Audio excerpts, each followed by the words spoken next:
এই 6টা দোয়া এবং জিকিরের মধ্যে সর্বপ্রথম হলো নবী করিম সাল্লাল্লাহু আলাইহি সাল্লামের প্রতি দুরূদ প্রেরণ করা। নবীজি সাল্লাল্লাহু আলাইহি সাল্লামের প্রতি দুরূদ প্রেরণ করার আমল এরকম আমল, আপনি যদি সারা দিনে শুধুমাত্র নবীজির প্রতি দুরূদ প্রেরণ করার আমলটাই জিকির হিসাবে সবচেয়ে বেশি করেন, দোয়া হিসাবে যদি এটাই আপনি সারাদিন করতে থাকেন, তো আপনার জন্য যথেষ্ট হবে। আল্লাহর কাছে আর কিছু না চাইলেও চলবে, আর কিছু না চাইলেও চলবে। দুরূদ মানে হলো নবীজির জন্য দোয়া করা। ভাই, আল্লাহ তার হাবিবকে রহম করবেন, আপনার আমার দোয়ার দিকে আল্লাহর তাকানোর কোনো ঠেকা আছে? নবীজি কি আমাদের দোয়ার কোনো মুখাপেক্ষী? কিন্তু আমরা তার জন্য দোয়া করলে ওই চান্সে আল্লাহ তাআলা আমাদের প্রতি অনুগ্রহ করবেন। একবার না, আপনি নবীজির প্রতি একবার রহমতের দোয়া করবেন, একবার দুরূদ পাঠ করবেন। মান সাল্লা আলাইয়া মাররাতান সাল্লাল্লাহু আলাইহি আশারা, নবীজি সাল্লাল্লাহু আলাইহি সাল্লাম বলেছেন, একবার আমার জন্য তোমরা দোয়া করলে, আমার প্রতি দুরূদ পাঠ করলে, আল্লাহ তাআলা তোমাদের জীবনে 10 বার 10 জায়গায় 10 টাইমস তোমাদের উপরে আল্লাহ তাআলা অনুগ্রহ করবেন। আপনি টেরও পাবেন না কত জায়গায় আল্লাহ অনুগ্রহ করেছেন। আল্লাহ বাঁচাই দিয়েছেন, একটুর জন্য শেষ হয়ে যান নাই। ওই যে দুরূদ পড়ছেন, আল্লাহ তাআলা রক্ষা করছে, আপনি খবরও নাই। আল্লাহ তাআলা আপনার প্রতি বিশাল একটা দান করছে, আপনি লক্ষ্যও করেন নাই। ওই যে দুরূদ পড়ছেন একবার, 10 বার রহমত হবে। এভাবে যত দুরূদ পড়বে সে তত রহমত এবং অনুগ্রহ পাবে। এক সাহাবী বলেছেন, ইয়া রাসূলুল্লাহ, আমি আমার দোয়ার কত অংশ আপনার জন্য রিজার্ভ রাখবো? আমি তো আল্লাহর কাছে অনেক কিছু চাইবো, অনেক কিছু নিবেদন করব, আপনার জন্য যেন আল্লাহ রহমত নাজিল করে, এটাই হলো দুরূদ। এই দুরূদটা আমি কি পরিমাণ রাখবো? 4 ভাগের 1 ভাগ, 3 ভাগের 1 ভাগ, অর্ধেক? এরপরে সাহাবী বলছেন, আসলে যদি সবগুলোই করি, উনি এক একটা পার্সেন্টেজ বলছেন, আর নবী করিম সাল্লাল্লাহু আলাইহি সাল্লাম বলছেন যে, তাকে বোঝাচ্ছেন যে আরো বেশি করতে পারলে ভালো হয়। তো সাহাবী বাড়াইতে বাড়াইতে শেষ পর্যন্ত বলেন যে, আমার দোয়া যদি সবগুলো আপনার জন্য করি, আমি যদি আর কোনো দোয়া না করি, শুধু আপনার জন্যই দোয়া করি, নবী করিম সাল্লাল্লাহু আলাইহি সাল্লাম তাকে সুসংবাদ দিলেন যে, তাহলে তোমার আর কোনো সমস্যা থাকবে না, সব সমস্যা দূর হয়ে যাবে, তোমার কোনো পেরেশানি থাকবে না। ভাইরা আমার, দুরূদের আমল এমন একটা আমল যে আপনার জীবনে কোনো বিপদ, কোনো মুসিবত, কোনো পেরেশানি, কোনো সমস্যা দেখা দিয়েছে, আপনি যদি দুরূদ পড়তে থাকেন, কোনো কিছু মনে আসছে না, অনেক সময় ছাত্র জিজ্ঞেস করে, ভাই পরীক্ষার হলে পড়া ভুলে গেছি, কি করবো? আমি দুরূদ পড়া শুরু করেন। আরবদেরকে দেখা যায় কোনো কিছু ভুলে গেলে তারা বলে আল্লাহুম্মা সাল্লি আলা মুহাম্মদ, আল্লাহুম্মা সাল্লি আলা মুহাম্মদ, এটা শুরু করে তারা। কারণ নবী করিম সাল্লাল্লাহু আলাইহি সাল্লাম এর হাদিস থেকে স্পষ্টভাবে, একটি নয় বহু হাদিস থেকে প্রমাণিত, যে ব্যক্তি দুরূদটা নিয়মিত পাঠ করবে, সালাত আলান নবীটাকে যে ব্যক্তি আঁকড়ে ধরবে, সব সময় তার মুখ থেকে সালাত সালাত সালাম চলতে থাকে, এই ব্যক্তির সকল গুনাহ আল্লাহ মাফ করে দিবেন, সকল পেরেশানি আল্লাহ তাআলা মুক্ত করে দিবেন। ভাইরা আমার, দুরূদের আমলটা এত গুরুত্বপূর্ণ আমল, এটা আমরা করি এখন। অনেকে আছেন যে আনুষ্ঠানিকতা যখন থাকে দুরূদের, মিলাদের, তখন একটু সালাত আলান নবী যেভাবে করেন। আর বাকি অনেকে আছেন যেগুলো করারও কোনো খোঁজ খবর নাই। দুরূদ বেশি বেশি করে পাঠ করবো তো ইনশাআল্লাহ। সবচেয়ে শ্রেষ্ঠ দুরূদ, সবচেয়ে উত্তম দুরূদ হলো দুরূদ ইব্রাহিম, যেটা নামাজে পড়েন। আর সবচেয়ে সংক্ষিপ্ত দুরূদ হলো সাল্লাল্লাহু আলাইহি ওয়াসাল্লাম। এছাড়া নবীজির প্রতি দোয়ামূলক যে কোনো দুরূদই আল্লাহর কাছে গ্রহণযোগ্য হতে পারে, যদি দুরূদের অর্থের মধ্যে, কথা বলার মধ্যে খারাপ কিছু না থাকে। দুরূদের নামে অনেকগুলো দুরূদ প্রচলিত আছে বিভিন্ন বই পুস্তকে, অমুক দুরূদ পড়লে অমুক এত নেকি হয়, বা অমুক দুরূদ পড়লে এতবার পড়লে ওই বিপদ দূর হয়। এগুলো কোনো হাদিস নির্দেশিত না, এগুলো হয়তো কারো তাজরিবা, অভিজ্ঞতা নির্ভর। কিন্তু হাদিস নির্দেশিত দুরূদ হলো দুরূদ ইব্রাহিম, আর সবচেয়ে সংক্ষিপ্ত দুরূদ হলো সাল্লাল্লাহু আলাইহি সাল্লাম। অর্থের ভিতরে যদি খারাপ কিছু, শিরকের কিছু না থাকে, নবীকে আবার আল্লাহর পর্যায়ে পৌঁছানোর মতো গুমরাহি যদি না থাকে দুরূদের অর্থের মধ্যে, তাহলে যে কোনো দুরূদই আপনি আল্লাহর কাছে পেশ করতে পারেন। তাহলে 6টা দোয়া হলো কোরআন হাদিসের শত শত সহস্র দোয়ার নির্যাস এবং খোলাসা। তার 1 নম্বর হলো দুরূদের আমল। করবো না বেশি বেশি ইনশাআল্লাহ? আমার জীবনে বহুবার এমন হয়েছে, বহুবার এমন এমন বিপদ যে দেয়ালে পিঠ ঠেকে গেছে, এখান থেকে উদ্ধারের কোনো পথ আর চোখের সামনে দেখা যাচ্ছে না। আমি এই আমলটি, এর পাশাপাশি ইস্তেগফারের আমল, যেটা 2 নম্বরে বলবো আমি, এই 2টি আমল কন্টিনিউয়াসলি করে গেছে, হরদম প্রতি নিঃশ্বাসে নিঃশ্বাসে, বাস টয়লেটের টাইম বাদে বাকি ফুল টাইম এটা দুরূদ এবং ইস্তেগফার অব্যাহত রাখছি। আল্লাহ তাআলা এমন ভাবে অলৌকিক ভাবে উদ্ধার করেছেন যে আমার কল্পনায়ও আসে না যে এখান থেকে এভাবে হেল্প হতে পারে। ভাইরা আমার অভিজ্ঞতার 2 পয়সার কোনো মূল্য নাই। আমার অভিজ্ঞতা কি আসলো না আসলো এটাতে কিছু আসা যায় নাই। রহমতুল্লিল আলামিন আল্লাহর রাসূল আল্লাহর নবী ওয়াদা করেছেন যে আপনার পেরেশানি দূর হবেই হবে ইনশাআল্লাহ। অতএব দুরূদের আমল বেশি বেশি করব না ইনশাআল্লাহ। নাম্বার 2, ইস্তেগফার এটাও বেশি বেশি করতে হবে, দুরূদও বেশি বেশি করতে হবে। দুরূদের ব্যাপারে নবী করিম সাল্লাল্লাহু আলাইহি সাল্লাম এক হাদিসে বলেছেন, আকসিরু আলাইয়া মিনাস সালাতি মিন ইয়াউমিল জুমআতি ওয়া লাইলাতিল জুমআহ। জুমার রাতে আর জুমার দিনে, অর্থাৎ বৃহস্পতিবার দিবাগত রাত আর জুমার দিন শুক্রবার, এই সময়গুলোতে তোমরা আমার প্রতি বেশি বেশি দুরূদ পাঠ করো। এই যে নবীজি বলছেন বেশি বেশি পাঠ করো, তাহলে দুরূদটা বেশি বেশি পাঠ করতে হবে। ঠিক একইভাবে 2 নম্বর যেটা, দ্বিতীয় আমল যেটা ইস্তিগফার, এটাও বেশি বেশি করতে হবে। কারণ ইস্তিগফার সম্পর্কে কোন কোন হাদিসের ভাষ্যের মধ্যে মান লাজিমাল ইস্তিগফার ভাষ্য এসেছে, অর্থাৎ যে ব্যক্তি ইস্তিগফারকে আঁকড়ে ধরবে, এটাকে কন্টিনিউয়াসলি করবে, ইস্তিগফার কখনো ছাড়বে না, সবসময় তার মধ্যে ইস্তিগফার অব্যাহত থাকবে, ওই ব্যক্তিকে আল্লাহ রাব্বুল আলামিন বিভিন্ন পেরেশানি থেকে সারপ্রাইজড হওয়ার মতো এমন এমন পথ বের করে দিবে যে সে চিন্তাও করে নাই। তার পেরেশানি থেকে মুক্তির পথ আল্লাহ তাআলা দেখায় দিবেন। ইস্তিগফার কিভাবে করবেন ভাই? ইস্তিগফার এমন একটা আমল, এটা ছাড়া তো আমাদের উপায় নাই ভাই। ইস্তিগফার আমাদের দুনিয়ার পেরেশানি দূর করবে, আখিরাতের পেরেশানি দূর করবে। দুনিয়ার পেরেশানি আমাদের বিপদ আপদ মুসিবত, এগুলো রিজিকের অনটন অভাব এগুলা, আর আখিরাতের পেরেশানি হলো আমাদের পাপ গুনাহ এগুলা।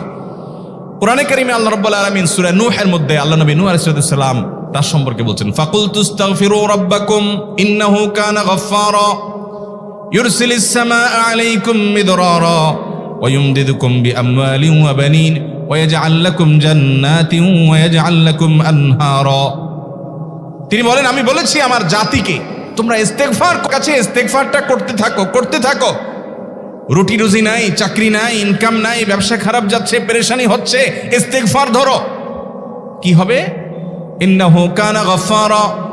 যদি ইস্তেগফার করো, 1 নম্বর লাভ হলো আল্লাহ মাফ করে দিবেন গুনাহ। ইউরসিলিস সামাআ আলাইকুম মিদরারা, যাতে ফসল ভালো হয়, রিজিক ভালো হয়, সেই ব্যবস্থা আল্লাহ করবেন। ওয়ায়ুমদিদুকুম বিআমওয়ালিন ওয়া বানিন, ছেলে মেয়ে হয় না অথবা ভালো ছেলে মেয়ে নাই, আল্লাহ তাআলা নেক সন্তান দিয়ে তোমাকে শক্তিশালী করবেন, সম্পদ দিয়ে শক্তিশালী করবেন। ওয়াজআল লাকুম জান্নাতি ওয়াজআল লাকুম আনহারা, আল্লাহ তাআলা প্রসবন দিবেন, ফসল দিবেন, বরকত দিবেন রুজিতে। কিসের মাধ্যমে? ইস্তেগফার। কিসের মাধ্যমে ভাই? ইস্তেগফার। আহা, ইস্তেগফারের আমল আমাদের দেশে মানুষ আমরা জানি না ভাই। এটাও আরবদেরকে আমি দেখেছি সারাক্ষণ তারা অবসর সময়গুলোতে ইস্তেগফার করতে থাকে, আস্তাগফিরুল্লাহ ওয়া আতুবু ইলাইহি, আস্তাগফিরুল্লাহ আস্তাগফিরুল্লাহ। মানে কি? আল্লাহর কাছে আমি ক্ষমা প্রার্থনা করি, আল্লাহর কাছে আমি মাপ চাই, আল্লাহর কাছে আমি তওবা করি, আল্লাহর দিকে আমি ধাবিত হই, আল্লাহর কাছে আমি ফিরে যাই, আস্তাগফিরুল্লাহ আস্তাগফিরুল্লাহ। আপনি বসে আছেন নিরিবিলি, ভাইরা আমার, এখন আর নিরিবিলি বলতে কোনো সময় নাই, এখন আর ফ্রি টাইম নাই, এখন আর আমাদের অবসর টাইম নাই। আস্তাগফিরুল্লাহ কখন বলবো? মোবাইল টিপতে টিপতে টিপতে টিপতে, ফেসবুকের নোটিফিকেশন দেখতে দেখতে দেখতে, লাইক কমেন্ট গুনতে গুনতে আমাদের এখন কোনো ফুরসত নাই। বাহিরে তো নাই, টয়লেটে গেলেও তখন আমাদের ব্যস্ততা মোবাইল নিয়ে, ফেসবুক নিয়ে, ঘুমাইতে গেলেও আমাদের ব্যস্ততা। ও ভাই আমার, অথচ আমার হায়াত শেষ হয়ে যাচ্ছে, আমল নামার শূন্য খালি, ফেসবুক টিপাটিপিতে পরিপূর্ণ। আল্লাহর কাছে কি নিয়ে যাবেন? ইস্তেগফার করবেন তো ইনশাআল্লাহ? অবসর সময় ইস্তেগফার করবেন তো ইনশাআল্লাহ? নিরিবিলি আছেন, একাকী আছেন, ইস্তেগফার চালায় দেন। 10 সেকেন্ড টাইম পাইছেন, ইস্তেগফার শুরু করে দেন। ডাক্তারের কাছে গেছেন, ওয়েটিং এ আছেন, বসে আছেন, ইস্তেগফার করতে থাকেন। সিরিয়াল আছেন কোনো কাজের, ইস্তেগফার করতে থাকেন। ডিউটিতে যাচ্ছেন, গাড়িতে, বাইসাইকেলে, বাইকে, যে কোনো ভাবে পায়ে হেঁটে ইস্তেগফার করতে থাকেন। যে কোনো অবসরের সময়গুলোকে ইস্তেগফার দিয়ে পরিপূর্ণ করে দেন। ভাইরা আমার, ইস্তেগফার সকল সমস্যার সমাধান। ইস্তেগফারের ভিতরে সবচেয়ে শ্রেষ্ঠ ইস্তেগফার হলো সাইয়্যিদুল ইস্তেগফার। সাইয়্যিদুল ইস্তেগফারটা যদি মুখস্থ না পারেন, অন্তত লিখিত ভার্সনটা পড়েন। সাইয়্যিদুল ইস্তেগফারের যে অর্থ, এটার যে মর্ম, বড় হৃদয়গ্রাহী ভাই, বড় মর্মস্পর্শী। ইমানদার এটার অর্থের দিকে তাকায় যদি পড়ে, তো তার অন্তর না গলে পারে না। আল্লাহুম্মা আনতা রব্বি, হে আল্লাহ আপনি আমার রব, আপনি আমার পালনকর্তা লাগেন, আপনার সাথে আমার এই সম্পর্ক। আমি আপনার গোলাম, আপনি আমার রব, এই সম্পর্কটা আপনার সাথে আছে। আল্লাহুম্মা আনতা রাব্বি লা ইলাহা ইল্লা আন্ত, ও আল্লাহ আপনি ছাড়া আমার ইবাদত, আমার গোলামি, আমার দাসত্ব, উপাসনার উপযুক্ত আর কেউ নাই। আল্লাহুম্মা আনতা রাব্বি লা ইলাহা ইল্লা আন্ত খালাকতানি, আপনি আমাকে সৃষ্টি করেছেন, ওয়া আনা আবদুক, আল্লাহ আমি আপনার গোলাম। দেখেন কিভাবে আল্লাহর সাথে সম্পর্কটার কথা বলা হচ্ছে মহব্বতের সাথে।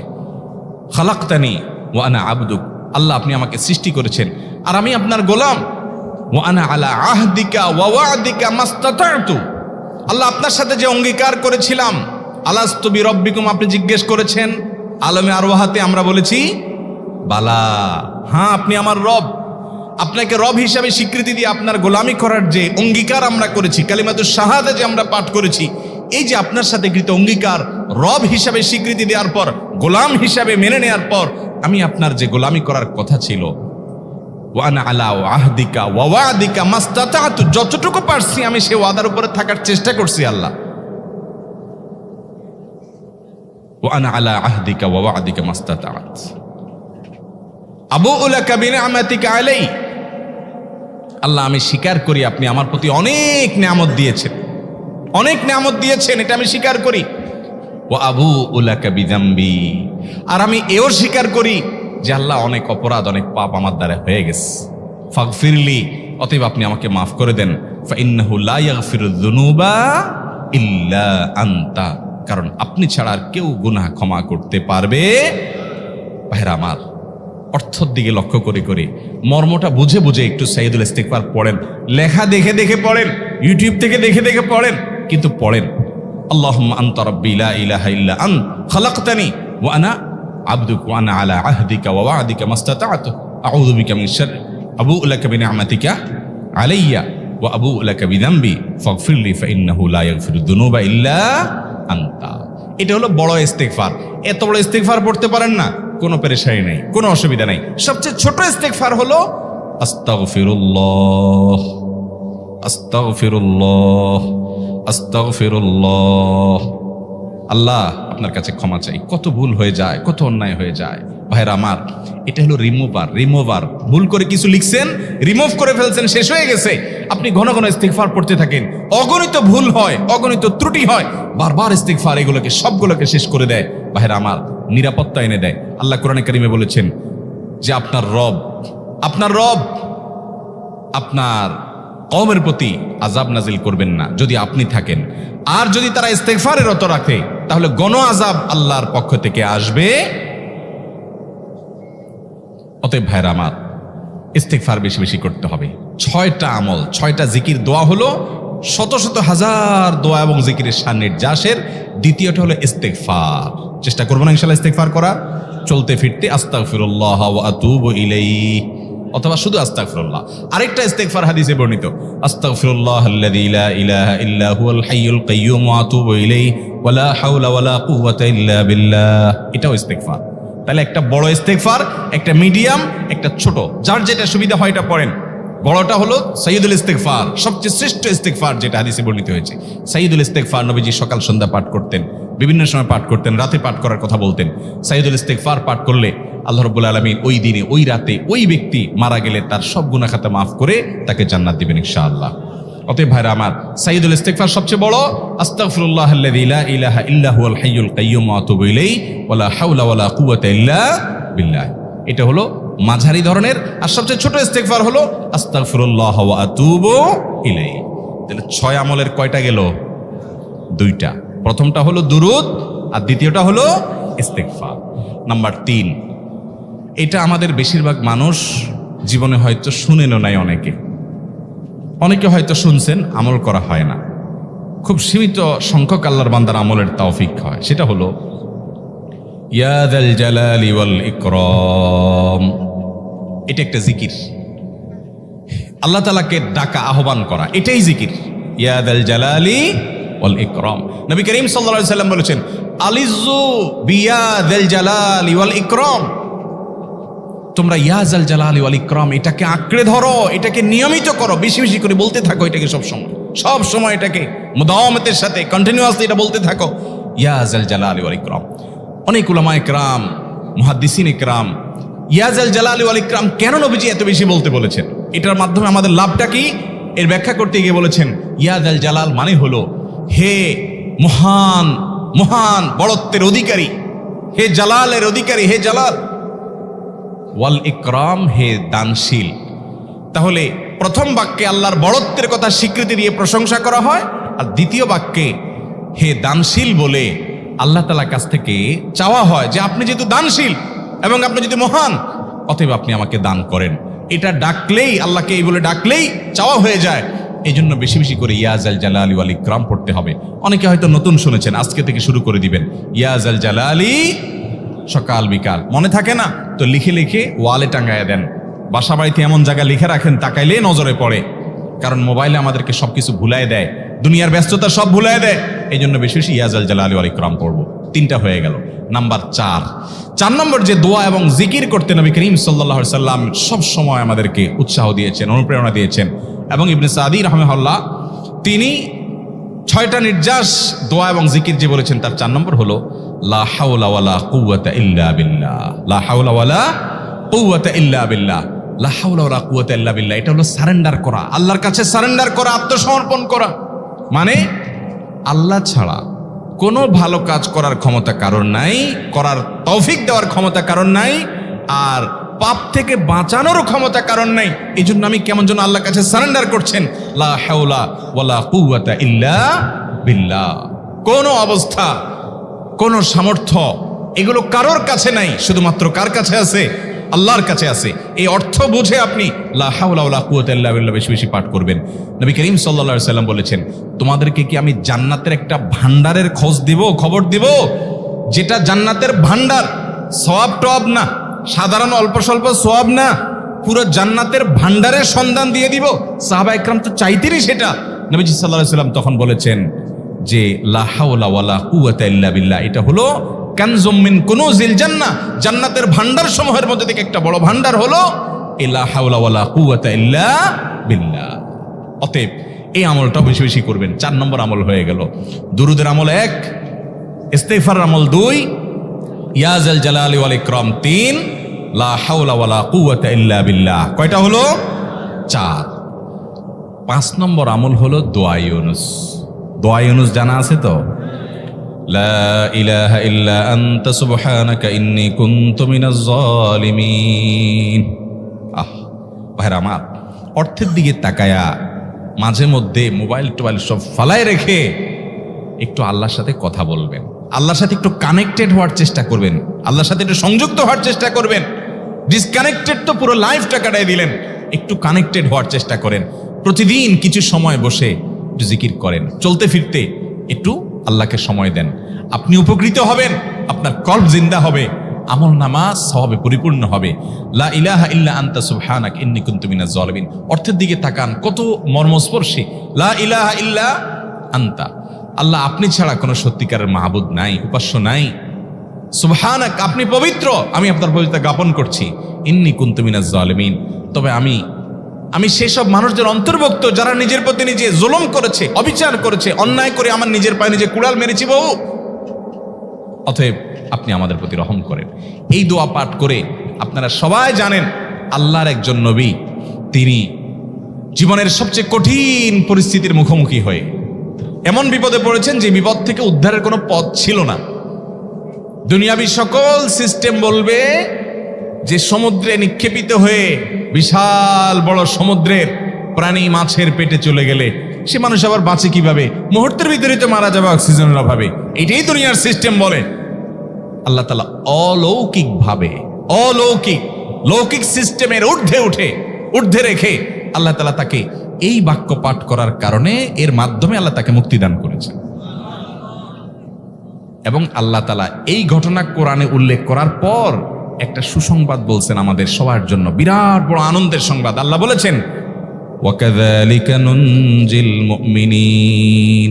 এই বাক্য পাঠ করার পর ইউনুস আলাইহিস সালামকে শুধু রক্ষা করেছেন আল্লাহ তাই নয়, আল্লাহ বলেছেন একইভাবে তাকে যেরকম রক্ষা করেছি, এই বাক্য যদি কেউ পড়ার মতো পড়ে হক আদায় করে পড়ে, মনের গভীর থেকে পড়ে, মর্ম উপলব্ধি করে পড়ে, নিয়মিত পড়ে, ওয়াকাযালিকা নুনজিল মুমিনিন, ঈমানদারদেরকে আমি রক্ষা করে দেবো এইভাবে।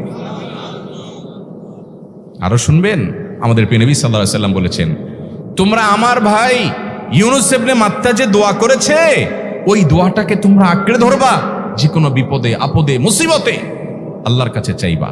ভাইরা আমার, আমরা বিপদ আপদে পড়লে হুজুরদের কাছে চলে যাই দোয়ার জন্য, অনেকে মাজারে চলে যায়, সেখানে মানত করে, টাকা পয়সা দেয় বিপদ উদ্ধার করার জন্য। কপাল পড়া জানে না ও কার গোলাম, ও আরশে আজিমের মালিকের গোলাম, তার সাথে ডাইরেক্ট কানেক্টেড হওয়ার সুযোগ আছে, শুধু ইউজ করলেই হয়, সুইচ দিলেই হয়। কপাল পড়া জানে না, ডানে বামে গিয়ে নিজের আমল বরবাদ করে, ইমান বরবাদ করে, তাওহীদ নষ্ট করে। ভাইরা আমার, তাহলে যে কোনো সমস্যা ফিল করি অথবা স্বাভাবিক অবস্থাতে দোয়া ইউনুস পাঠ করব, লা ইলাহা ইল্লা আনতা সুবহানাকা ইন্নী কুনতু মিনাজ জালিমিন। ভাইরা আমার, দুনিয়ার মানুষের কাছে আপনি অপরাধী এটা বললে খারাপ লাগে, খারাপ লাগে। আপনি একটা অফিসে চাকরি করেন, দুর্নীতি করে চুরি করে ধরা পড়ছেন, বসের কাছে যায় মাপ চাইছেন, স্যার ভুল হয়ে গেছে, আর কখনো করব না, লোভে পড়ে করে ফেলছি, বিপদে পড়ছিলাম, টাকা টানছিল স্যার, আর কোনোদিন করব না, মাফ করে দেন স্যার, চাকরিটা রাখেন স্যার। আপনি মাপ চাইলেন, লজ্জিত হলেন, চোখের পানি ফেললেন, পাও ধরে মাপ চাইলেন, ছোট হলেন। এই ছোট হওয়ার পরে আপনার চাকরি যদি টিকেও যায়, বস যদি আপনাকে মাফ করেও দেন, তারপরেও কি আপনার কাছে ভালো লাগবে? না এত বড় একটা অঘটন ঘটলো, ছোট হলেন, সবার সামনে লজ্জিত হলেন, অনুতপ্ত হলেন, ধরা পড়লেন, মাপ চাইতে হলো, এই জন্য আপনার খারাপ লাগবে না?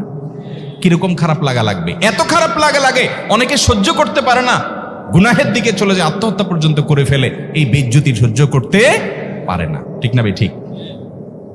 মানুষের কাছে মাপ চাইলে, মানুষের কাছে ছোট হলে মানুষের কষ্ট হয়।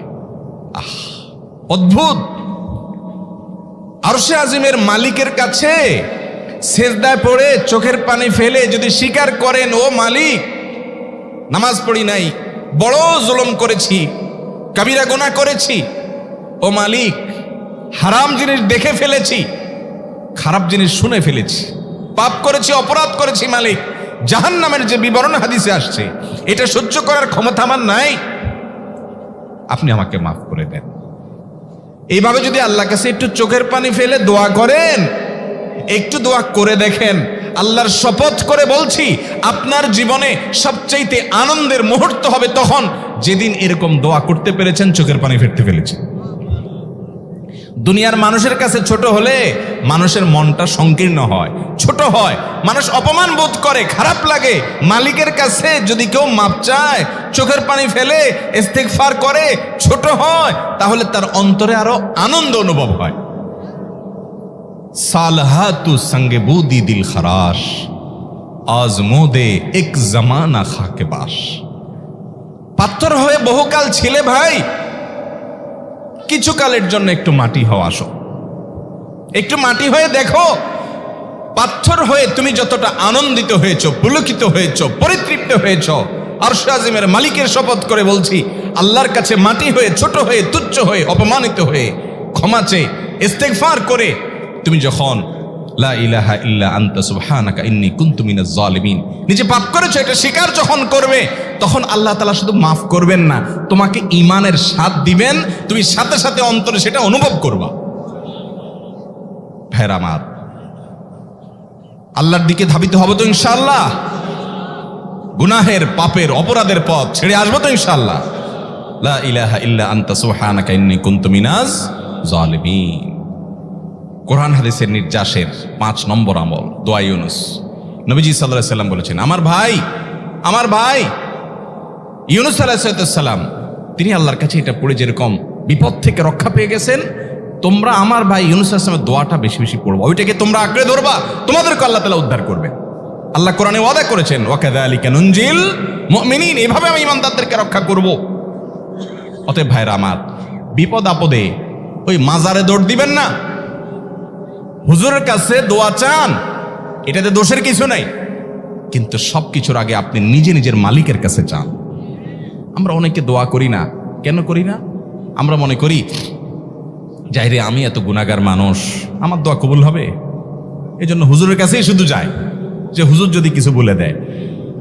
আল্লাহর কাছে ডাইরেক্ট চাইলে যে পাওয়া যাবে, এটা অনেক মুসলমান বিশ্বাস করে না, ভালো করে জানে না।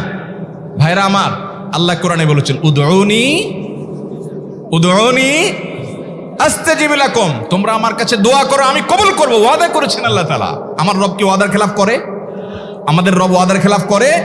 ইন্নাহু লা ইউখলিফুল মিআদ, তিনি ওয়াদার খেলাফ করেন না। তিনি বলেছেন তোমরা দোয়া করো, হালাল বক্ষণ থাকে, যদি হালাল উপার্জন যদি থাকে, শরীরে যদি হারাম যদি না থাকে, শর্ত আদায় করে দোয়া যদি করেন, দোয়া করে আবার হুলস্থুল যদি না করেন, তাড়াহুড়ো যদি না করেন, দোয়া করে আল্লাহর কাছে দরখাস্ত জমা দিয়ে দেন, দুরূদ পাঠ করেন, শর্ত আদায় করে দোয়া করেন, আপনি যত অপরাধী হন, যত গুনাহগার হন, যত পাপিষ্ঠ হন, আল্লাহ আপনার দোয়া কবুল করবে। আচ্ছা ভাই, আমরা যত খারাপ হই, আপনি নামাজ পড়েন না, আপনি ফিল্ম দেখেন, আপনি হারাম জিনিস দেখেন, আপনি অনেক খারাপ কাজ করেন, গালিগালাজ করেন, মানুষের হক মানেন, যত খারাপ আপনি হন, আপনি ইবলিসের চেয়ে বেশি খারাপ হতে পারবেন? ইবলিসের চেয়ে বেশি খারাপ হওয়ার সুযোগ আছে? খারাপের বাপ সে, তার মতো খারাপ তো আপনি চাইলেও হতে পারবেন না, ঠিক না ভাই? ঠিক। আচ্ছা, এই ইবলিস আল্লাহর কাছে দোয়া করছে কখন? এমন সময় যখন আল্লাহ তাকে নির্দেশ করছে সেজদা করো। আদমের সম্মানে সেই নির্দেশ সে লঙ্ঘন করেছে, ডাইরেক্ট আল্লাহর সামনে সরাসরি লঙ্ঘন, সরাসরি বিদ্রোহ। আপনার সামনে আপনার ছেলে, আপনার কর্মচারী, আপনার কাজের লোক ডাইরেক্ট যদি একটা জিনিস বলে পারবো না, কি পরিমাণ মেজাজ আপনার গরম হবে চিন্তা করেন। অথচ আপনিও মানুষ, সেও মানুষ, আর আল্লাহ হলেন সৃষ্টিকর্তা, এ হলো সৃষ্টি। সে যুক্তি দেখায়, খালাক্তানি মিন নার ওয়া খালাক্তাহু মিন তিন, আমারে আগুন থেকে তৈরি করছেন, তারে মাটি থেকে তৈরি করছেন, আমি কেন তারে সিজদা করব? তর্ক যুক্তি হাজির করে আল্লাহর নির্দেশকে আল্লাহর সামনে লঙ্ঘন করেছে। কত ডেঞ্জারাস সিচুয়েশন বুঝেন, কি পরিমাণ রাগ আল্লাহ রাব্বুল আলামিন হওয়ার কথা। তার তো গুণবাচক নাম শুধু রহমান রহিম না, তার গুণবাচক নাম আছে কি? কাহার, জব্বার। তো আল্লাহ রাব্বুল আলামিনের এই গুণবাচক নামও তো আছে। তিনি হচ্ছে প্রচন্ড রকমের কাহারের অধিকারী। তো আল্লাহর সামনে ডাইরেক্ট তার আদেশকে লঙ্ঘন করেছে, হঠকারিতা দেখিয়েছে, অহংকার করেছে, দম্ভ দেখিয়েছে, এত বড় বেয়াদবি করেছে। ওই টাইমে আল্লাহ তাআলা তো রাগ হওয়ার কথা। ওই রাগের সময়, ওই কঠিন সময় ইবলিস যখন আল্লাহ তাকে বললেন যাও ফখরুজ মিনহা ফাইন্নাকা রাজিম, জান্নাত থেকে বের হও, তুমি বিতাড়িত, আল্লাহ রাগ হয়ে তাকে জান্নাত থেকে বের করে দিলেন। ভাইরা আমার, এই রকম সময় পর্যন্ত ইবলিস দোয়া করে বসছে। কি দোয়া করছে? রব্বি আনজিরনি ইলা ইয়াউমি ইউবআসুন, আল্লাহ আমাকে সুযোগ দেন, কিয়ামত পর্যন্ত হায়াতটা দেন আমারে, দোয়া করে বসছে। কিন্তু আল্লাহ তাআলা কি করছেন? আল্লাহ বলছেন তো বড় সাহস তোর, বেটা মাত্র সিজদা করতে বলছেন করলি না, কমবখত, আবার দোয়া করস? আল্লাহ সেটা বলেন নাই। আল্লাহ কি করছেন? ইন্নাকা মিনাল মুনজারিন, যাও তোমাকে সুযোগ দেয়া হলো। সুবহানাল্লাহ। ইবলিস যদি আল্লাহর রাগ হওয়ার মতো সময়ে, ক্রোধ হওয়ার মতো সময়ে আল্লাহর সামনে আল্লাহর সরাসরি অবাধ্য হয়ে আল্লাহ তাকে বের করে দিচ্ছেন বিতাড়িত শয়তানকে, ওই টাইমে যদি দোয়া করার পর ইবলিসের দোয়া কবুল হয়, ও মুসলমান, আপনি আল্লাহর গোলাম হিসেবে নিজেকে স্বীকার করেন, আপনি যত পাপিষ্ঠ হন না কেন, আপনার দোয়া কেন কবুল হবে? আল্লাহর কাছে দোয়া করবো না ইনশাআল্লাহ? ইবলিসই আমাদেরকে বুঝায়, ফুসলায়, তুই কোন মুখে দোয়া করবি আল্লাহর কাছে? তোর নামাজের ঠিক নাই, তোর ইবাদতের ঠিক নাই, এত আকাম কুকাম করস ফেসবুকে, ইউটিউবে, তোর মতো 2 নম্বর একটা মানুষ, কোন মুখে আল্লাহর কাছে দোয়া করবি? থাক, দোয়া করিস না, আমি কেমনে এই মুখ নিয়ে দোয়া করবি? এটা যখন আপনার মনের ভিতরে আসে, তখন বুঝবেন যে মিস্টার ইবলিস অ্যাক্টিভ হয়ে গেছে আপনার শরীরে। কথা কি বুঝাতে পারছি? আল্লাহর কাছে দোয়া করবেন তো ইনশাআল্লাহ? এই 6টা দোয়া জিকিরের 5 নম্বর দোয়া ইউনুস, অর্থ সহকারে বুঝে বুঝে আল্লাহর কাছে চাইবেন এবং দোয়া করবেন। 6 নম্বর হলো সুবহানাল্লাহ, আলহামদুলিল্লাহ, লা ইলাহা ইল্লাল্লাহ, আল্লাহু আকবার। এই বাক্যগুলো দেখবেন ঘুরে ফিরে নবী করিম সাল্লাল্লাহু আলাইহি ওয়াসাল্লাম সারাদিন পড়তেন। 5 ওয়াক্ত নামাজের পরে 33 বার দেখবেন। আবার দেখবেন সকাল সন্ধ্যায় সুবহানাল্লাহি ওয়া বিহামদি 100 বার, সুবহানাল্লাহি ওয়া আলহামদুলিল্লাহি আল্লাহু আকবার 100 বার। আবার এগুলো মাঝে মধ্যে 10 বার, রাতের শোয়ার সময় 33, 34 বার। বিভিন্ন সময় দেখবেন ঘুরে ফিরে এই সুবহানাল্লাহ, আলহামদুলিল্লাহ, লা ইলাহা ইল্লাল্লাহ, আল্লাহু আকবার, এগুলো একটা মিজানের পাল্লাকে পরিপূর্ণ করে দেয়। কোনোটা আসমান এবং জমিনের মধ্যবর্তী জায়গায় সওয়াব দিয়ে পরিপূর্ণ করে দেয়। এত বেশি ফজিলতপূর্ণ জিকির।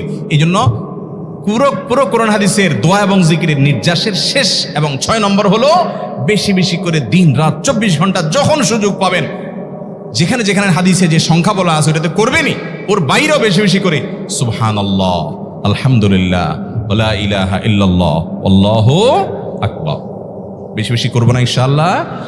আবারও বলছি, পুরো কোরআন হাদিসের দোয়া এবং জিকিরের নির্যাস 6টির একটি হলো, এটি ইবনে সাঈদী রাহিমাহুল্লাহর গবেষণা, তার গবেষণার আলোকে তিনি এটা পেশ করেছেন।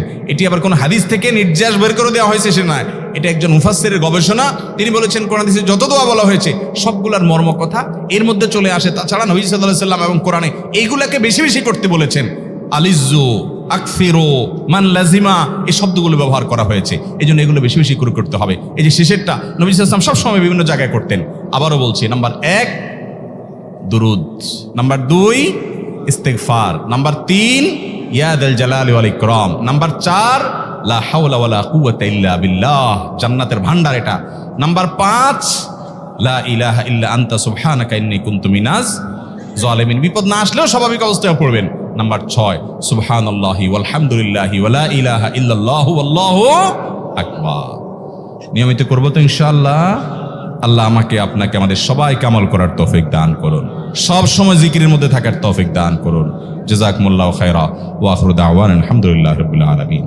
6টা দোয়া এবং জিকির আছে, যেই দোয়া জিকিরগুলো কোরআন হাদিসে বর্ণিত সকল দোয়া জিকিরের খোলাসা, সারমর্ম এবং নির্যাস। এই 6টাকেও যদি কোনো মুসলমান নিয়মিত আঁকড়ে ধরে তাহলে কোরআন এবং হাদিসের যত দোয়া এবং জিকির আছে কেমন যেন তার নির্যাসটা নিয়মিত সে আমল করলো। বলবো সেগুলা। এই 6টা দোয়া এবং জিকিরের মধ্যে সর্বপ্রথম হলো নবী করিম সাল্লাল্লাহু আলাইহি সাল্লামের প্রতি দুরূদ প্রেরণ করা। নবীজি সাল্লাল্লাহু আলাইহি সাল্লামের প্রতি দুরূদ প্রেরণ করার আমল এরকম আমল, আপনি যদি সারা দিনে শুধুমাত্র নবীজির প্রতি দুরূদ প্রেরণ করার আমলটাই জিকির হিসাবে সবচেয়ে বেশি করেন, দোয়া হিসাবে যদি এটাই আপনি সারাদিন করতে থাকেন তো আপনার জন্য যথেষ্ট হবে। আল্লাহর কাছে আর কিছু না চাইলেও চলবে, আর কিছু না চাইলেও চলবে। দুরূদ মানে হলো নবীজির জন্য দোয়া করা। ভাই, আল্লাহ তার হাবিবকে রহম করবেন, আপনার আমার দোয়ার দিকে আল্লাহর তাকানোর কোনো ঠেকা আছে? নবীজি কি আমাদের দোয়ার কোনো মুখাপেক্ষী? কিন্তু আমরা তার জন্য দোয়া করলে ওই চান্সে আল্লাহ তাআলা আমাদের প্রতি অনুগ্রহ করবেন। একবার না, আপনি নবীজির প্রতি একবার রহমতের দোয়া করবেন, একবার দুরূদ পাঠ করবেন। মান সাল্লা আলাইয়া মাররাতান সাল্লাল্লাহু আলাইহি আশারা, নবীজি সাল্লাল্লাহু আলাইহি সাল্লাম বলেছেন, একবার আমার জন্য তোমরা দোয়া করলে, আমার প্রতি দুরূদ পাঠ করলে আল্লাহ তাআলা তোমাদের জীবনে 10 বার 10 জায়গায় 10 টাইমস তোমাদের উপরে আল্লাহ তাআলা অনুগ্রহ করবেন। আপনি টেরও পাবেন না কত জায়গায় আল্লাহ অনুগ্রহ করেছেন। আল্লাহ বাঁচাই দিয়েছেন, একটুর জন্য শেষ হয়ে যান নাই। ওই যে দুরূদ পড়ছেন, আল্লাহ তাআলা রক্ষা করছে, আপনি খবরও নাই। আল্লাহ তাআলা আপনার প্রতি বিশাল একটা দান করছে, আপনি লক্ষ্যও করেন নাই। ওই যে দুরূদ পড়ছেন একবার, 10 বার রহমত হবে। এভাবে যত দুরূদ পড়বে সে তত রহমত এবং অনুগ্রহ পাবে।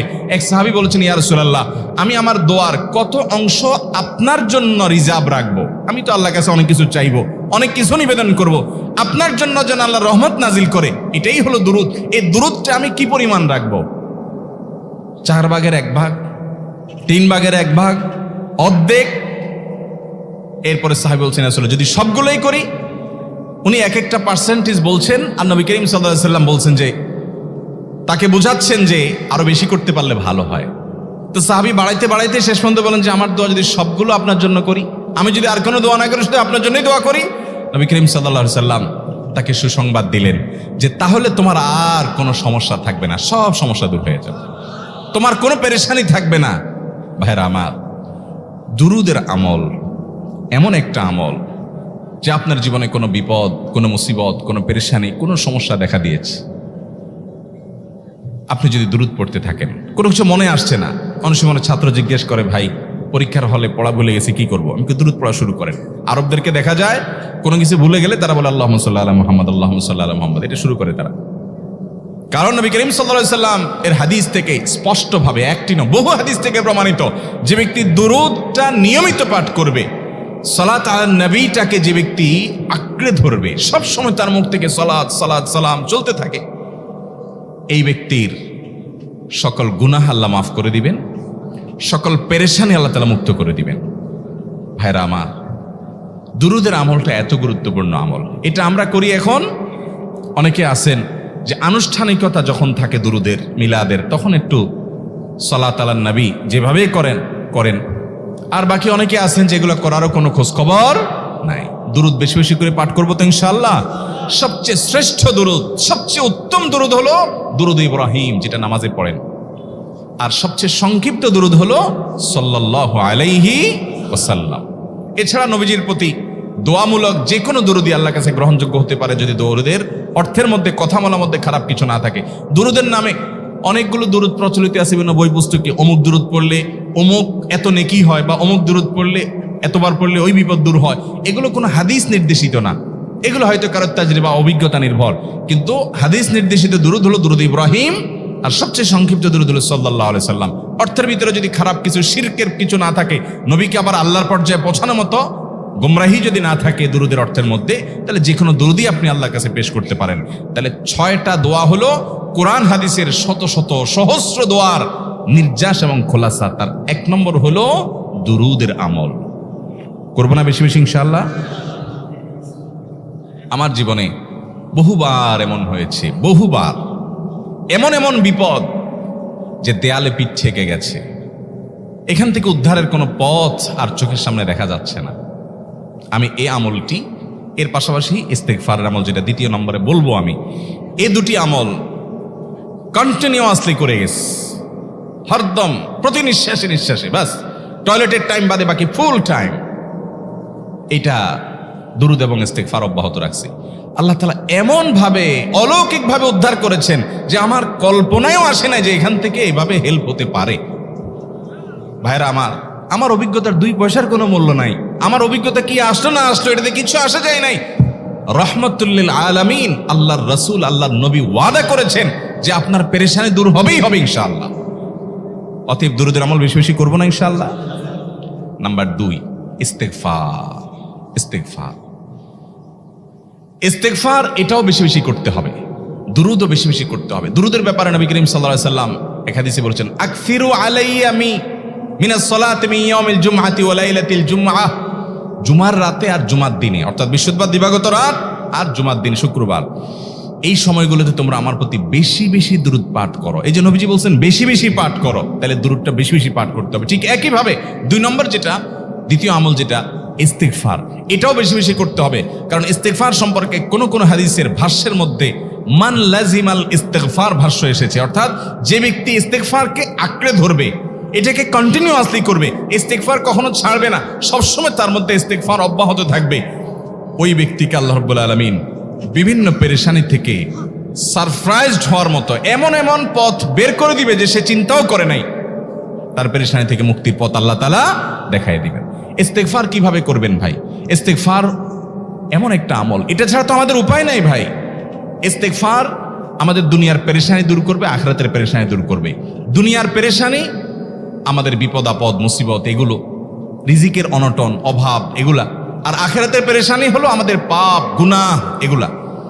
কোরআনে কারীমে আল্লাহ রাব্বুল আলামিন সূরা নূহের মধ্যে আল্লাহ নবী নূহ আলাইহিস সালাম তার সম্পর্কে বলছেন, ফাকুলতুস্তাগফিরু রাব্বাকুম ইন্নাহু কানা গাফফারা ইউরসিলিস সামাআ আলাইকুম মিদরারা ওয়া ইউমদিদুকুম বিআমওয়ালিন ওয়া বানিন ওয়া ইয়াজআল লাকুম জান্নাতিন ওয়া ইয়াজআল লাকুম আনহারা।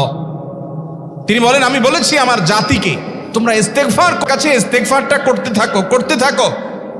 রুটি রুজি নাই, চাকরি নাই, ইনকাম নাই, ব্যবসা খারাপ যাচ্ছে, পেরেশানি হচ্ছে, ইস্তেগফার ধরো। কি হবে?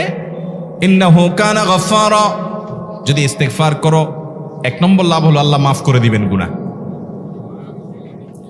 ইউরসিলিস সামাআ আলাইকুম মিদরারা, যাতে ফসল ভালো হয়, রিজিক ভালো হয়, সেই ব্যবস্থা আল্লাহ করবেন। ওয়া ইউমদিদুকুম বিআমওয়ালিন ওয়া বানিন, ছেলে মেয়ে হয় না অথবা ভালো ছেলে মেয়ে নাই, আল্লাহ তাআলা নেক সন্তান দিয়ে তোমাকে শক্তিশালী করবেন, সম্পদ দিয়ে শক্তিশালী করবেন। ওয়া ইয়াজআল লাকুম জান্নাতি ওয়া ইয়াজআল লাকুম আনহারা, আল্লাহ তাআলা প্রসবন দিবেন, ফসল দিবেন, বরকত দিবেন রুজিতে। কিসের মাধ্যমে? ইস্তেগফার। কিসের মাধ্যমে ভাই? ইস্তেগফার। আহা, ইস্তেগফারের আমল আমাদের দেশে মানুষ আমরা জানি না ভাই।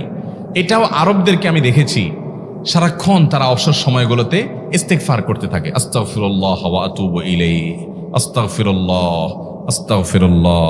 মানে কি?